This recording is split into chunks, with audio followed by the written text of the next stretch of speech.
ఉద్యోగ ఉపాధ్యాయుల సమస్యలు పరిష్కరించాలంటూ యూటీఎఫ్ ఆధ్వర్యంలో కడప కలెక్టరేట్ కార్యాలయం వినూత్న రీతిలో నిరసన వ్యక్తం చేశారు. సంక్రాంతి పండుగ సందర్భంగా ఉపాధ్యాయులు సాంప్రదాయ దుస్తులు ధరించి గాలిపటాలు ఎగురవేశారు. సీఎం జగన్మోహన్ రెడ్డి ప్రతిపక్ష నేతగా ఉన్నప్పుడు ఎన్నో హామీలు ఇచ్చి అధికారంలోకి రాగానే ఆ హామీలన్నీ కూడా విస్మరించారన్నారు. ఉపాధ్యాయుల సమస్యల కోసం గత 4 ఏళ్లుగా ఎన్నో ఉద్యమాలు చేస్తున్నా కూడా సీఎం జగన్మోహన్ రెడ్డి మాత్రం ఏమాత్రం కూడా స్పందించడం లేదని ఆగ్రహం వ్యక్తం చేశారు. తమ న్యాయపరమైన సమస్యలు పరిష్కరించాలని, లేని పక్షంలో ఉద్యమాలను మరింత ఉధృతం చేస్తామని హెచ్చరించారు. ఇంకా ఈ నిరసన గురించి మరింత సమాచారం మా కడప జిల్లా ప్రతినిధి షబీర్ వివరాలు అందిస్తారు.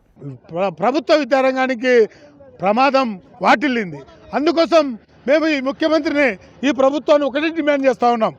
ఈ రంగంలో పనిచేసే ఉద్యోగులను, సంఘాల నాయకులను, ఉపాధ్యాయ సంఘ నాయకులను, మేధావులను, ఎమ్మెల్సీలతోనూ చర్చించి మీరు నిర్ణయాలు చేయాలా. మీరు మా పైన నిర్బంధాలు ప్రయోగించి అక్రమ పోలీసు కేసులు పెట్టడం వల్ల మీకు ఒరిగేదేం లేదు. మేము ఈ పోరాట